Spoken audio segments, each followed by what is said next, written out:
తూర్పు పశ్చిమ గోదావరి జిల్లాల ఉపాధ్యాయ ఎమ్మెల్సీ షేక్ సాబ్జీ తొండంగి గ్రామంలో ఉన్నత పాఠశాలను మండల విద్యా వనరుల కేంద్రాన్ని సందర్శించారు.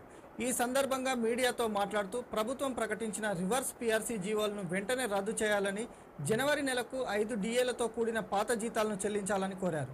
ఆశుతోష్ మిశ్రా కమిటీ రిపోర్టును వెంటనే విడుదల చేయాలని అన్నారు. ఫిట్మెంట్ హెచ్ఆర్ఏలతో సవరణలు చేసి 5 సంవత్సరాల పీఆర్సీ కొనసాగించాలని డిమాండ్ చేశారు.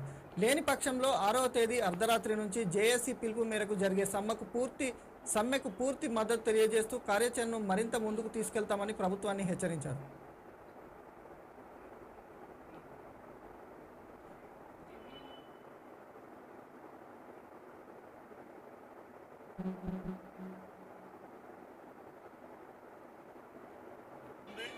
ఇది కాకుండా మీరు పాదయాత్ర సమయంలో ఇచ్చినటువంటి హామీలు ఏది నెరవేర్చకపోగా సిపిఎస్ రద్దు చేస్తామన్నారు. నెలలోపు ఆ సిపిఎస్ రద్దు ఊసే లేకుండా పోయింది.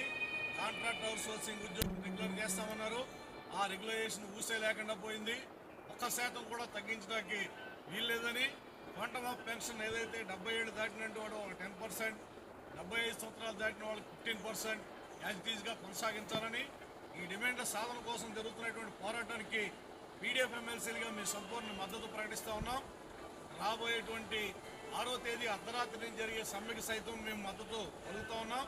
సమ్మె జరగాల్సిన పరిస్థితి ఏర్పడితే, సమ్మె జరిగితే రాష్ట్ర ప్రజానీకానికి ఇబ్బందులు, ఉద్యోగులకి ఇబ్బందులు, ప్రభుత్వానికి కూడా ఇబ్బందులు తప్పవు. కాబట్టి ముఖ్యమంత్రి జోక్యం చేసుకుని ఈ యాప్ అనేటువంటి ప్రతిష్టంభను తొలగించి ఉద్యోగులు కోరుతున్న విధంగా పీఆర్సీని అమలు చేయాలని చెప్పేసి మేము డిమాండ్ చేస్తూ, ఈ సమస్యల పరిష్కారం కాక ఉద్యమం ఉధృతమైతే ఆమరణ నిరాహార దీక్షలు సైతం మేము సిద్ధం అని చెప్పేసి ప్రకటిస్తా ఉన్నాం. మిత్రులు,